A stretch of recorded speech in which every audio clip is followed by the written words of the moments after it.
tragédie, catastrophe. Non seulement il y a un esprit de suspicion qui entre dans le foyer. Parce que lorsque tu es capable de voler Dieu, de tromper Dieu, bon franchement, qui tu ne pourras pas tromper? Si tu as réussi à tromper le Créateur, tu vas tromper la créature. Est-ce que vous me suivez? Donc, quand tu as des relations illicites, hors mariage, il y a un esprit de suspicion qui rentre. Quand vous êtes mariés, il n'y aura jamais de confiance entre vous. Toujours suspicion. Et quand à 2 heures du matin, monsieur n'est pas là, tu ne sais pas pourquoi. Pourtant, on va à l'église, pourtant on écoute la Bible, pourtant on prie. Mais bizarrement, il y a un esprit, elle est tourmentée, elle est sûre qu'il est avec une autre femme. Et quand par hasard, à 2 heures du matin, elle appelle et que lui, il décroche, il dit, je ne peux pas te parler. Et puis à côté, il entend une voix d'une femme. Elle entend la voix d'une femme. Ça y est, il m'a trompé. Pourquoi? Il y a un esprit de suspicion. Si tu es capable de tromper Dieu, tu peux tromper n'importe qui. L'esprit de suspicion s'infiltre par ce genre de relations sexuelles hors mariage. Et nous avons vu, mon épouse et moi, des foyers détruits à cause de ça. Le manque de confiance. Quand on n'a pas confiance l'un dans l'autre, comment fait-on pour construire ensemble? Tu dois te repentir si ça te concerne. Tu dois te repentir. Moi, quand je suis dehors à 3 heures du matin. Jamais ma femme n'a pensé une seule fois que je suis avec une femme. Jamais. Elle sait que si je rentre tard, même si elle l'appelle, je ne peux pas parler parce que quand je parle avec des gens, je n'ai pas envie d'être dérangé par le téléphone. Même si elle entend une voix d'une femme, jamais elle le soupçonne. Pourquoi? Parce que simplement, le fondement dès le départ, c'était la sainteté. Il n'y a pas eu de porte ouverte à un esprit de jalousie, de mesquinerie. Alléluia. Est-ce qu'on peut dire la vérité? On ne plaisante pas avec ces choses-là. David a dit, ce que tu as fait en silence, en privé plutôt, on te le fera devant tout le peuple. 1 an est passé, 2 ans est passé, 3 ans est passé, 4 ans est passé, 5 ans. David a dû dire, ouf, Dieu a pardonné. C'est vrai, Dieu a pardonné. Dieu a pardonné le jour J où il s'est repenti. Le jour J où tu as demandé pardon, Dieu a pardonné. 6 ans, 7 ans, 8 ans, 9 ans, 10 ans. Les enfants commencent à naître. Les enfants commencent à naître. Ils grandissent, ils jouent dans la maison, dans la cour du roi. Le papa les voit, il est content. Ils s'aiment bien les enfants, ils sont tous unis. C'est ce que je veux en tant que père, je veux que mes enfants soient unis. Gloire à Dieu. Mes enfants s'amusent. 20 ans, les rivalités, les clans dans la famille commencent à surgir, commencent à apparaître. 20 ans, 21, 22, 23, 24, 25. Entre-temps, Amnon viole sa sœur Tamar. 30 ans plus tard, Absalom, le fils aîné de David, non, ce n'est pas le fils aîné, je ne sais même plus, bref. Absalom fait un coup d'état contre son père, il renverse, il prend le trône, son père fuit en exil. 30 ans plus tard, la prophétie s'est accomplie. Toutes les concubines de David, son père, le roi, Absalom, le fils, tellement pervers, possédé par le diable, a couché avec toutes les concubines de son père, devant tout le peuple d'Israël. Est-ce que vous croyez que David s'était réjoui pour ça? Bien sûr que non. Est-ce que David, tu voulais semer une telle chose? Bien sûr que non. Qu'est-ce qui t'est arrivé? J'ai désobéi à une loi divine. Dieu pardonne, mais la récompense, tu l'assumeras. Si tu comprends ce que je dis, dès maintenant, mon frère, humilie-toi devant Dieu, demande pardon. On va faire juste une prière pendant quelques secondes. Tu inclines la tête, on n'a pas fini, on va continuer, mais tu inclines la tête, tu demandes pardon au Seigneur. Pour chaque fois que tu as laissé le temple, ce n'est pas ton corps, c'est le temple du Saint-Esprit. Il ne t'appartient pas, il appartient à l'Éternel. Seigneur, pardonne. C'est personnel. Ni à gauche, ni à droite, toute tête baissée. Seigneur, pardonne. Pardonne. Ta compassion, ta bienveillance, pardonne. Ta volonté, ce n'est pas que je sois dans la confusion. Je ne savais pas. Je ne savais pas. Pardonne-moi. Tu as dit là où le péché a abondé, la grâce a surabondé. Pardonne, Seigneur. Il n'y a personne ici qui a envie de récolter de telles malédictions. Il n'y a personne qui a envie de voir des maladies, Seigneur, surgir de toutes parts. Pas seulement lui ou elle, mais dans ses enfants. Non, Seigneur, tu ne nous appelles pas à être des sources de malédiction pour nos enfants. Tu nous appelles à être des sources de bénédiction, Seigneur. Tu nous appelles à être cette génération Abraham, la génération de la nouvelle alliance, de la bénédiction, celle qui brise les malédictions héréditaires et qui, à cause de son obéissance, déclenche un nouveau cycle de faveur et de témoignage et de puissance et d'excellence, afin que par la qualité de ce témoignage, Seigneur, Christ en nous soit glorifié. Et que les nations voient ce témoignage et acclament l'Éternel qui vit au siècle des siècles, Seigneur. Ce n'est pas ta volonté que je sois confuse ou que je sois confus. Il en va de la crédibilité de ta parole. Il en va de l'intégrité de ta parole, Seigneur. Et là où quelqu'un se trompait lui-même et désobéissait à la voix du Saint-Esprit, Seigneur, accorde grâce et miséricorde afin qu'un cœur revienne à toi, Seigneur. Et une femme qui laissait le temple du Saint-Esprit être profané à cause des petits plaisirs passagers. Ah, s'il te plaît, Seigneur, illumine les yeux de son cœur afin qu'elle voie les dégâts qu'elle est en train d'occasionner. Pas seulement sur elle-même, mais sur tous ses enfants. Seigneur, que ces liens de malédiction soient brisés et que cet esprit démoniaque qui s'est inséré à l'intérieur pour gangréner, pour répandre la terreur et pour démolir la destinée de cette sœur et de ses enfants, que cet esprit soit chassé dans le nom de Jésus alors qu'elle se repense, Seigneur. Libérant la parole de la foi. Elle court, elle agit avec rapidité. Au nom de Jésus. Amen. Acclamons le Seigneur. He is worthy, il est dit. Il envoya la parole. Et la parole les fit échapper de la fosse.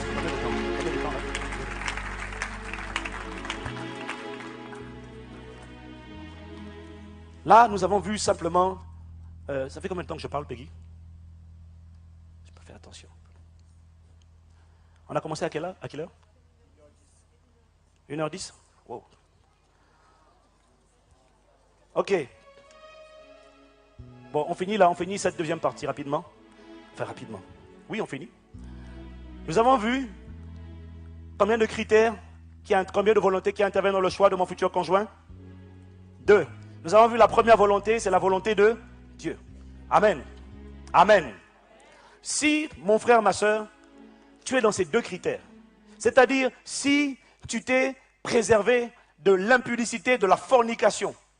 Number 1, si tu as accepté Jésus-Christ et que l'autre a accepté Jésus-Christ et que tous les deux vous êtes préservés, alors vous êtes dans le domaine du bon. Que quelqu'un dise bon. Alors ça veut dire que Dieu est d'accord pour mettre sa main pour bénir cette union. Mais ce n'est pas parce que Dieu met sa main que ce mariage ne connaîtra pas de crise.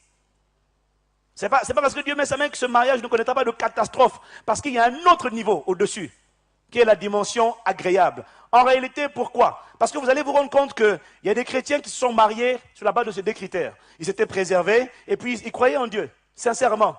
Mais aujourd'hui, leur couple bat de l'aile. Moi, j'en connais. La plupart d'entre nous, nous en connaissons certainement.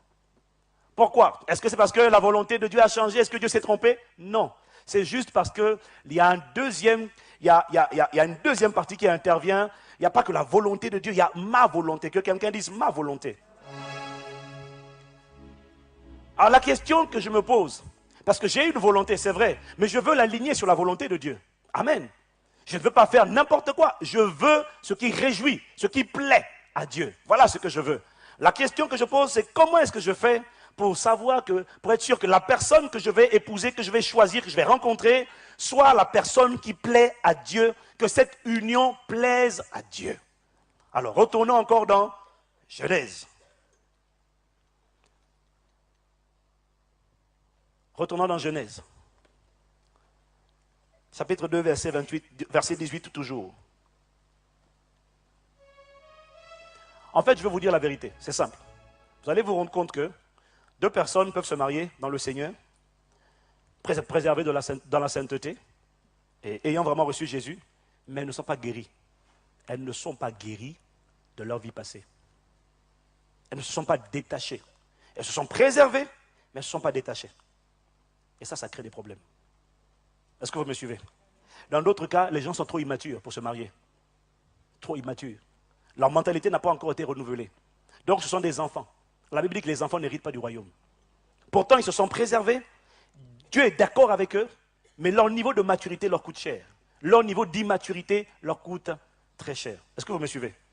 Est-ce que vous me suivez?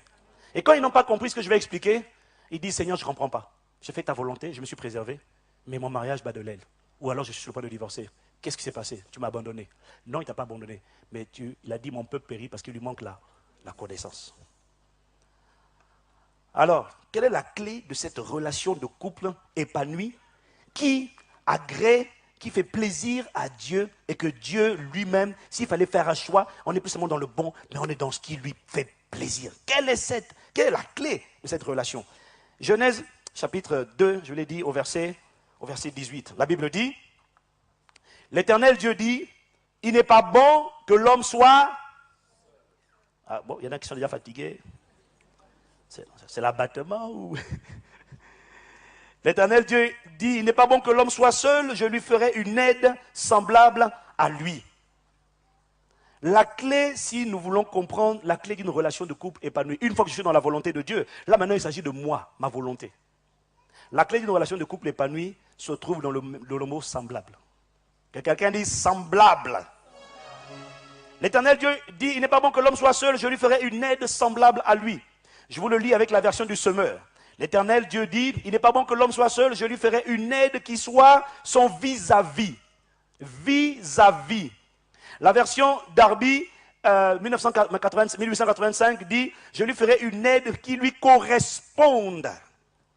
Corresponde. Et la version Amplified Bible en anglais dit, je lui ferai littéralement, je lui ferai une aide compatible, adaptée et en harmonie avec lui.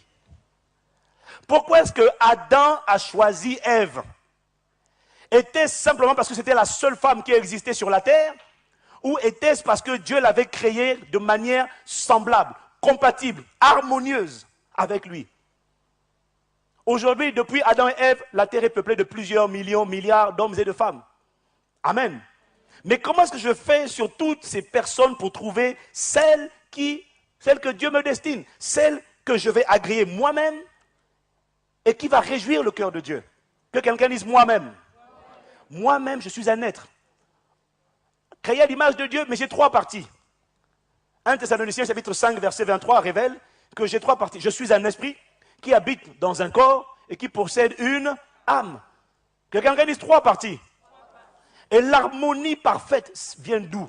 Lorsque les trois sont en parfaite harmonie avec les trois de l'autre. C'est tout.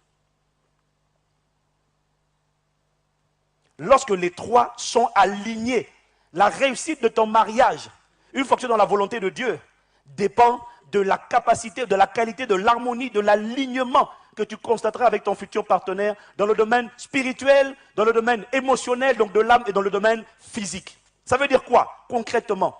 La Bible dit, il faut comprendre une chose, un mariage réussi, contrairement à ce que vous entendez tous les jours. Un mariage réussi, ce n'est pas une seule chair. Ce n'est pas ça. Un mariage réussi, ce n'est pas les deux deviennent une seule chair. 1 Corinthiens chapitre 6, verset 16 nous dit, ne savez-vous pas que celui qui s'attache à une prostituée est avec elle un seul corps? Car il est dit, les deux deviendront une seule chair. L'expression dans la Bible, une seule chair, fait allusion au rapport sexuel. C'est tout. C'est tout. Un mariage réussi, ce n'est pas être une seule chair. Un mariage réussi, c'est un mariage où on est une seule chair, un seul esprit, une seule âme. Est-ce que quelqu'un peut dire amen? Alléluia. Alors, comment fait-on? Il faut que toutes les composantes de mon être soient en harmonie. Et ça, je peux l'établir avant mon mariage. Je peux le discerner. Harmonie spirituelle. Ça veut dire quoi? Harmonie spirituelle, alignement spirituel, compatibilité spirituelle, vis-à-vis spirituel. Ça veut simplement dire que nous sommes au même niveau de maturité. Écoutez-moi bien, il ne s'agit pas de trouver une personne parfaite. Il s'agit juste de trouver une personne avec laquelle je suis en harmonie. Si je suis ancien converti, je suis mûr et que j'épouse un bébé dans la foi, il n'y a pas d'harmonie. Le mature va dire, tu es trop bébé. Le bébé va dire, tu en fais trop. Tu pries trop. Tu me fatigues. Quand il faut donner la dîme, les offrandes, ah, ça c'est notre argent, il faut que tu... Ah. Ça ne veut pas dire que vous n'allez pas vous marier. Ça veut dire que votre foyer sera sujet à beaucoup de tensions. Est-ce que vous me comprenez? Ça ne veut pas dire qu'il ne faut pas y aller. Tu peux y aller, mais sache que tu vas avoir beaucoup de tensions, beaucoup de problèmes. Et sache que mon frère, c'est l'accumulation des petites vignes, là, des petites choses là, qui bousillent un foyer, qui finissent par ranger comme un cancer la relation de couple. Ce n'est pas la volonté de Dieu. Alléluia. Être en harmonie au niveau spirituel, ça veut dire avoir le même niveau de maturité. À quoi est-ce que tu évalues ça? Est-ce que nous avons la même vision? Pose-toi la question. Est-ce que nous avons les mêmes valeurs? Qu'est-ce que ton conjoint pense de la sainteté? Est-ce qu'il pense que c'est une notion relative ou une notion absolue? Est-ce que c'est une personne qui respecte les autorités? Parce que s'il est rebelle et que toi tu respectes les autorités, vous n'allez pas vous entendre. Que quelqu'un dise harmonie spirituelle. Il y a plusieurs critères. Bon, j'avoue que j'ai développé tout ça dans le livre. Donc je ne vais pas tout reprendre ici. Qu'est-ce qu'ils pensent de l'argent? Au niveau spirituel, vous devez être totalement un. S'il y a un décalage, il n'y a pas d'harmonie. Et le fait qu'il n'y ait pas d'harmonie fait qu'il va y avoir certainement des conflits. Parce que vous devez vous harmoniser. Amen. Ensuite, l'harmonie émotionnelle. Ça veut dire quoi? Ça veut dire que nos âmes sont au même niveau. J'ai été guéri des blessures de mon passé. Il faut t'assurer que l'autre a été guéri des blessures de son passé. Sinon, même si tu l'aimes, même si tu chantes, même s'il prie, vous allez toujours avoir des problèmes. Parce que je vous ai dit, le mariage, c'est deux personnes qui apprennent à donner. Quand tu as la sanction là, l'autre te vide, aime-moi, donne-moi, donne-moi, donne-moi. À un moment donné, tu en as marre. Bon, moi aussi, j'ai besoin de recevoir. Mais s'il te plaît, donne-moi, aime-moi, aime-moi, aime-moi, aime-moi. Tu dis, est-ce que toi tu m'aimes? Non, non, moi tu comprends mon papa, ma mère, j'ai souffert, aime-moi. Tu vas en avoir assez. Un jour, tu vas jeter l'éponge. C'est comme ça que les couples se... Je vous ai dit tout à l'heure en introduction, 80% des séparations, des ruptures n'ont pas lieu à cause de l'infidélité. Elles ont lieu à cause du fait que les gens ne supportent plus. Et je ne vous ai pas dit une chose, 70% des demandes de divorce viennent des femmes. Pourquoi? Parce qu'au départ, quand elles se marient, elles sont généralement celles qui sont le plus enthousiastes. Et quand elles expérimentent la réalité, elles sont celles qui déchantent le plus vite. Elles se disent, ce n'est pas possible. Mais je ne m'attendais pas à ça. Moi, on m'avait dit, tu as épousé le paquet. Tu n'as pas épousé le produit, tu as épousé l'emballage. L'emballage dit, le produit il est capable de faire ça, ça, ça. L'homme, comme il parle comme ça, il a une bonne moralité, il est comme ça, il offre des fleurs. Laisse-moi te dire une chose. Les hommes ont un instinct de chasseur. Quand ils n'ont pas encore attrapé le gibier, ils sont prêts à faire le guet toute la nuit. Ils sont prêts à être persévérants, endurants. Ils sont prêts à toutes sortes de sacrifices. S'il faut des bouquets tous les jours, il va t'envoyer des bouquets tous les jours. Tant qu'il n'a pas eu le gibier. Dès qu'il a eu le gibier, il se repose. Donc, ma soeur, ne sois pas naïve. Aie le discernement. Que quelqu'un dise Amen. Être en harmonie, ça veut dire, s'il est broke, laisse le broke, arrête de faire Mère Teresa, laisse le broke tranquille dans son coin. Arrête de me dire, oui, mais il est gentil, il va peut-être se convertir. La Bible dit, est-ce qu'un éléphant peut enlever la couleur de ses taches? Pardon, pas un léopard, pardon. Un éléphant, Jésus de Nazareth.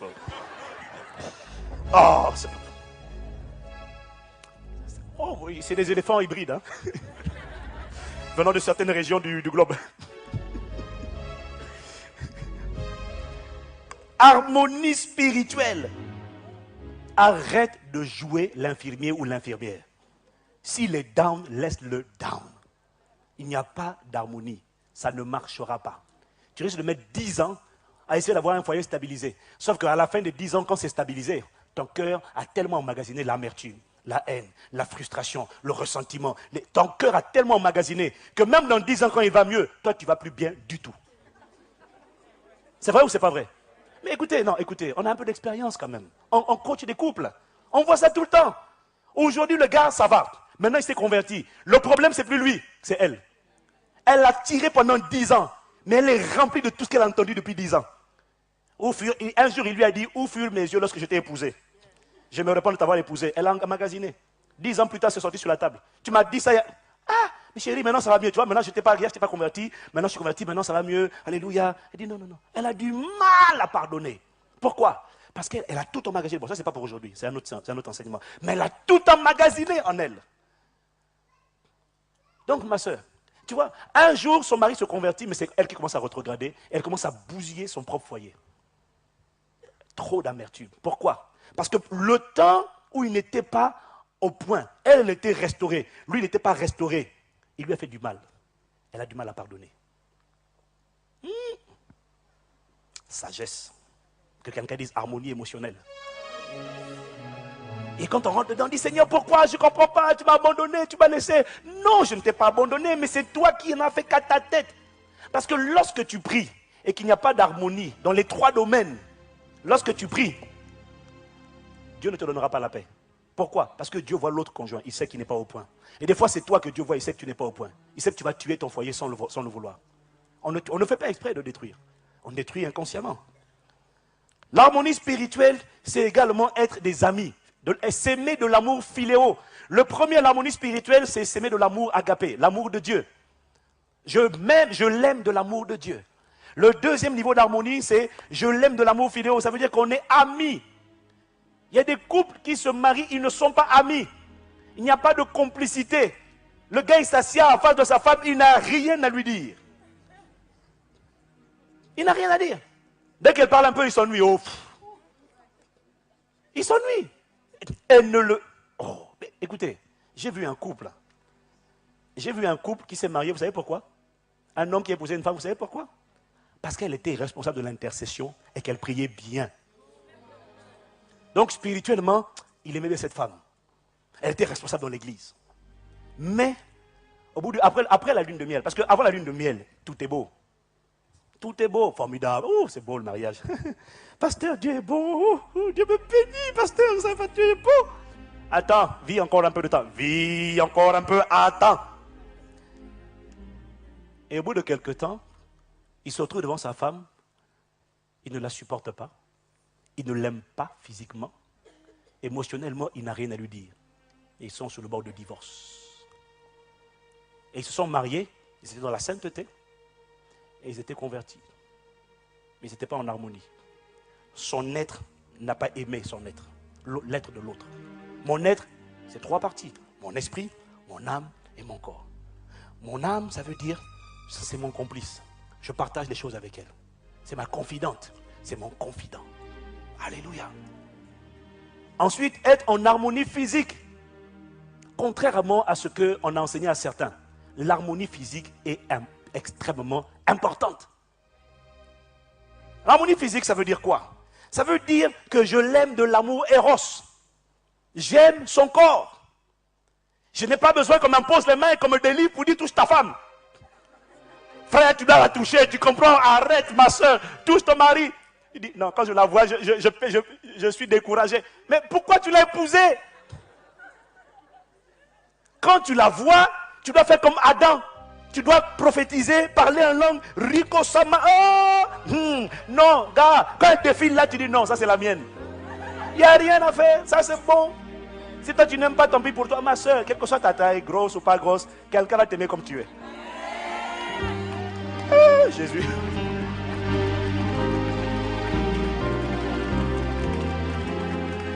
Écoute, s'il t'approche, spirituellement, vraiment, je l'aime bien, mais franchement, physiquement, là, si tu perds 20 kilos, je t'épouse. Tu vois, ça, c'est quelqu'un, il n'y a pas d'harmonie physique. Il n'y a pas d'harmonie physique. Ça veut dire qu'il veut que ton corps, il rêve de Hillary Clinton, non pas de Hillary, il rêve de Claudia Schiffer ou de Naomi Campbell. Mais comme il n'y a que toi en face de lui, c'est toi qui prends. Donc lui, là, faut pas dire, non, faut pas te baser. Oui, il m'a dit je t'aime, ça veut rien dire. Faut que quand il t'envoie, il a envie de sauter lui-même. Il dit, hey, on attend. Le jour J, ha, ça va barder. Que quelqu'un fasse.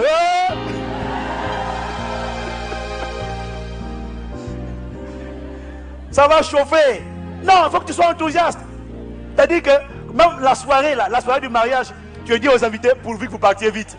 J'ai hâte de me retrouver seul à seul à l'hôtel. Vous êtes tous là, vous nous occupez l'espace pour dire allez, rentrez chez vous. Voilà, ça c'est l'harmonie physique. S'il n'y a pas d'harmonie physique, mon frère, tu vas dire non, je l'aime de l'amour du Seigneur, on est complices. Non, non, non, non, non, non. Il faut qu'il y ait les trois dimensions. Quand les trois dimensions sont là, vous allez vous rendre compte d'une chose. Le foyer, il n'y aura pas de crise. Il n'y aura pas de galère. Il n'y a rien. Ma femme et moi, jamais, depuis 8 ans de mariage, jamais de crise. Jamais. Parce qu'avant de se marier, j'ai fait le check-up total. J'ai fait le check-up total. Ce n'est pas le fait de venir me distraire. J'ai fait le check-up total. Et l'harmonie physique, ça veut aussi dire une chose. Ça veut dire qu'après l'amour éros, je suis à l'aise. Je n'ai pas besoin d'être encouragé, exhorté. Mais il y a aussi la deuxième dimension, mais on ne va pas voir aujourd'hui, qu'on verra un autre séminaire qu'on fera plus tard. D'ici là, on ne sera plus ici, je vous garantis, on sera dans une autre salle. Amen. Et le deuxième aspect, c'est la complicité sexuelle. Si ta femme ou ton mari, s'il n'y a pas de complicité sexuelle, l'un ou l'autre sera toujours tenté par l'adultère. Mais ça, je ne vais pas en parler aujourd'hui. Mais il faut une complicité sexuelle. Quand on est marié, bien évidemment. Alléluia. Ça, ce sont les trois critères qui font qu'une relation de couple soit épanouie. Si tu as ça, mon frère, ma soeur, tu es qualifié et destiné à réussir. Parce que tu auras observé scrupuleusement le manuel d'utilisation décortiqué. Tu ne peux pas connaître l'échec. Tu ne peux pas connaître l'échec. Maintenant, ce qu'on va voir en troisième partie, ce qu'on va voir en troisième partie, c'est que quand tu as observé la première partie et la deuxième partie, tu te rendras compte que la troisième partie va simplement consister maintenant à savoir discerner, à savoir célébrer, à savoir apprécier et célébrer Dieu pour vos différences. Parce que la réalité, c'est qu'on est tellement différents qu'on peut avoir été restauré. Mais si on n'a pas la compréhension et la célébration de nos différences, on va avoir des problèmes de communication et de compréhension mutuelle. Et ça, c'est la troisième raison. Après celle-là qu'il n'y a pas d'harmonie. La première, c'est la guérison. La deuxième, c'est le manque d'harmonie. La troisième, c'est lorsqu'on ne comprend pas et on ne célèbre pas nos différences. Ça aussi, c'est des sujets de frustration. On accumule beaucoup de choses et on divorce. On ne se sépare ou on divorce. Ça ne t'arrivera pas parce que nous allons voir la troisième partie dans 10 minutes. Que Dieu nous bénisse. On acclame le Seigneur, s'il vous plaît. Et levons-nous, levons-nous, levons-nous, levons-nous, s'il vous plaît. Dans le livre, je reconnais que j'ai donné beaucoup plus de détails, mais vous prendrez le livre et vous serez richement édifiés. On va incliner la tête et on va prier, lever les mains simplement pour remercier le Seigneur. Je sais qu'il a pris le contrôle et je sais qu'il a délivré quelqu'un.